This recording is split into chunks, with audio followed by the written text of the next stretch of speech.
Hi, Hallie here. Thank you for jumping in on Hallie's Creations. I hope you enjoy this next share. And without any further ado, let's do this. Don't forget to subscribe and notify, for you won't miss out on any more videos. Thank you for dropping in. I wanted to show you the frame I used before I painted it, so that was that. This is the paint that I've used to spray paint this frame. You can hand paint it if you want. You can use it raw if you want to. You don't have to necessarily paint it. But I wanted to give you an idea of the different materials. Oops, sorry about that. Wiggled the frame. This is a little glittery, just to give it a little pop after I sprayed it the blue. The customer wanted a blue frame, so we did blue. And I have the flowers that I picked up, those little ponies, and some accents from Michael's, actually. So you'll notice that there's several different colors on this. I painted the base blue, and then I popped it with just a little bit of the white and then the glitter. Always mark your frame, and don't mark all the way to the corners, because when you mark to the corners you can crack your frame, so bring it in a little bit. Mark twice, drill once, where you get them in the right place. Match your drill bit up to your screws to make sure, don't forget to subscribe, and don't forget to wear your goggles as well. So thank you, honey. I'm using my husband's drill here, and we're just going to drill some holes. And notice I have the frame over the edge of the table. That way I'm not drilling into my table. So we're going to drill those, pre-drill those holes. And I drill from the front because I want to make sure I'm drilling them right where I want them to go. And when you have the little accents on here, you just really want to make sure you get your drill bit going in right. You don't want to be cracking and splitting your wood. So take your time, don't press it too hard. And like I shared, I have it over the lip of my table, so I'm not drilling right on top of my table. So we're going to get those drilled in here. And notice it's not all the way to the corner.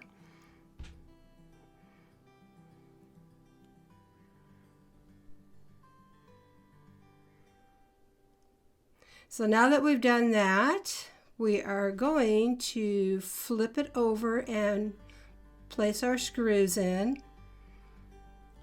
And then we're going to screw the screws into the back side of the frame with the electric drill, with the drill bit on it. Kind of hold the screw in place a little bit. Go slow and steady when you first start your project. You don't want to crack your wood, so make sure you're just going slow and steady. Listen to that pop crackling sound, back it out if you get that, and work that in a little bit. Go back and forth on it. You don't want to split your frame. If you're getting that pop crackling sound, that means that your screws are going in a little bit too tight. You might want to pre-drill that a little bit more.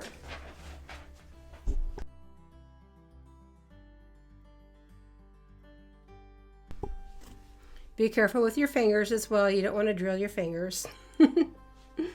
I've done this enough to where I kind of have the feel for it now. But be really, really careful when you're doing this.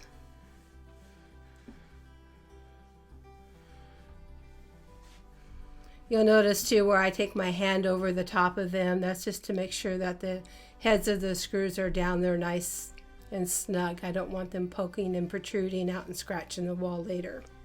And you'll see the little trick I do for that. So notice how I pointed to the screws pointing out. We're going to put our knobs on now.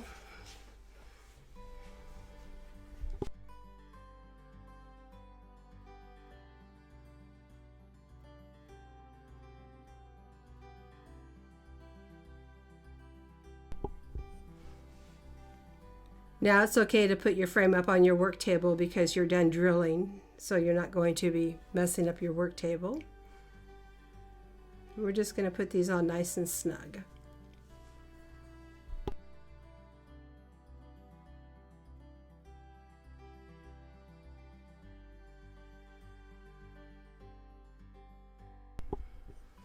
Double checking to make sure they're nice and snug, and there you go.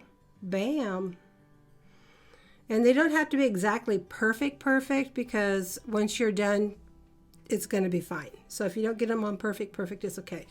Now when you're working with the steel netting, I'm wearing gloves. In my past shares, you'll notice I wasn't. Yeah, I wear gloves now. Even though I like to feel the texture of everything I work with, you need to protect your hands. So what we're doing here is we're measuring out the netting.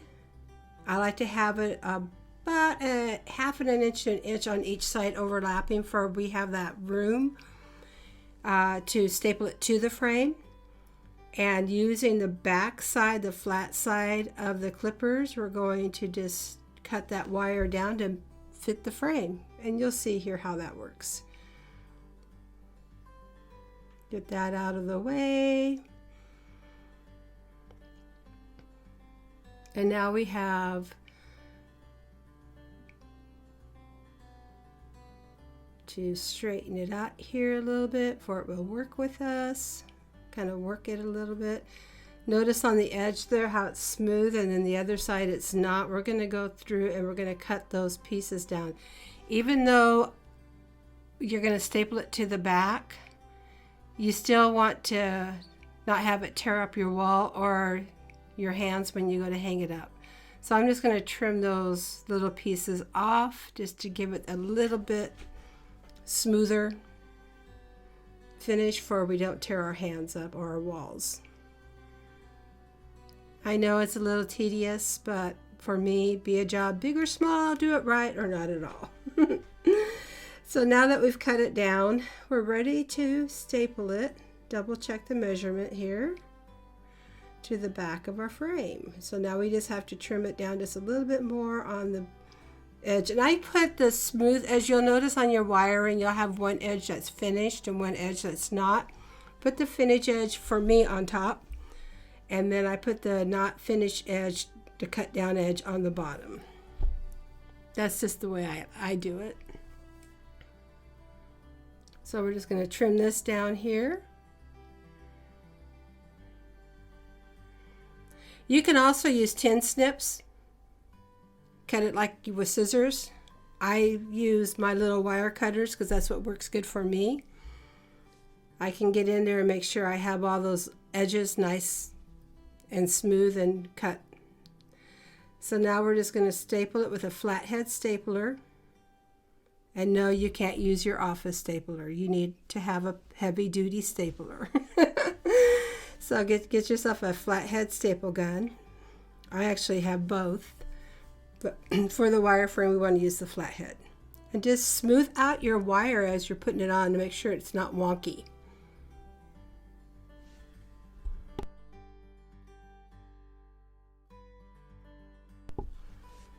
But Hallie, why do you have that board on top of it? Well, let me tell you why. Because it's holding the weight down of that wire while I staple it on. And it's just a little trick I learned. So I always put my little cutting board on top just to hold that wire down, just for it can go down a little bit smoother, and kind of, it's my extra set of hands. Look at, I can also use it to throw stuff on there.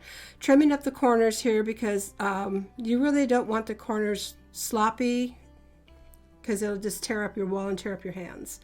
So continue to smooth it out as you're doing it. That's the real key, smoothing out your wire as you staple it on. Make sure it's always nice and taut, nice and tight. And there you go. Bam. But we're not done yet. But wait, there's more. Let's see how nice that looks. If you wanted to spray paint your wire mesh, you could. I've done that on other pieces. Now you don't have to glue gun this on the back. You really don't, because it's secure.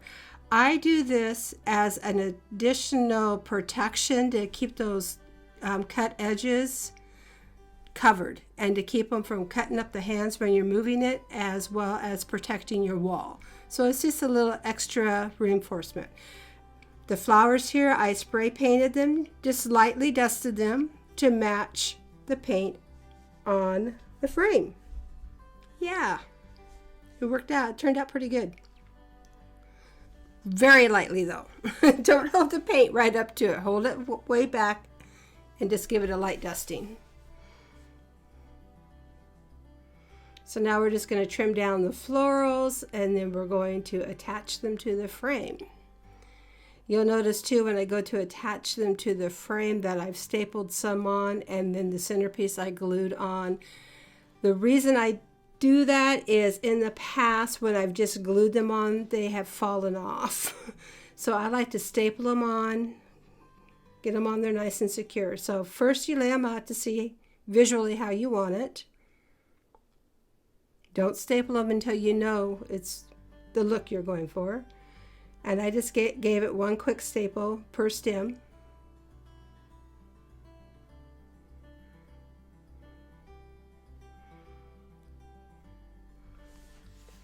And the reason I know the ones that I glued on in the center are going to stay on is because these are stapled on, so these aren't going anywhere. So when I glue the center one on, they're glued onto very secure foundation already because those are stapled on. So yeah, that's why I did that. I hate getting the phone call, Hallie, my stuff's falling apart. It's like, what? Oh, because I stand behind everything I make. So I don't make a lot for clients, but when I do make something for a friend or for a client, I want it to last. Use your flat side, and remember what I've taught you in the past about cutting your flowers. Don't cut them too short to where they fall apart. Leave a little bit of the stem on there for the flower doesn't fall apart on you. So now we're going to put a lot of glue on there. Hold it down for a second. You can use the stem from your cut flowers, or if you have one of those little dowel things, use one of those. I have dowels as well, but I just didn't use it. So anyway, there you go. Ta-da! I'm pretty happy with this piece. I think it's very simple, very plain, but yet very elegant and clean. So yeah, enjoy. Super easy to do, just takes a little bit of time. Be careful with the wire when you're cutting it. And there we go. Thanks for hanging out with me at Hallie's Creations. I hope you enjoyed this little share as much as I did making it for you. And until next time, may the Lord bless you and keep you. Have a good day and a better tomorrow. Enjoy making your new frame. And peace out. Thanks for hanging out with me at Hallie's Creations.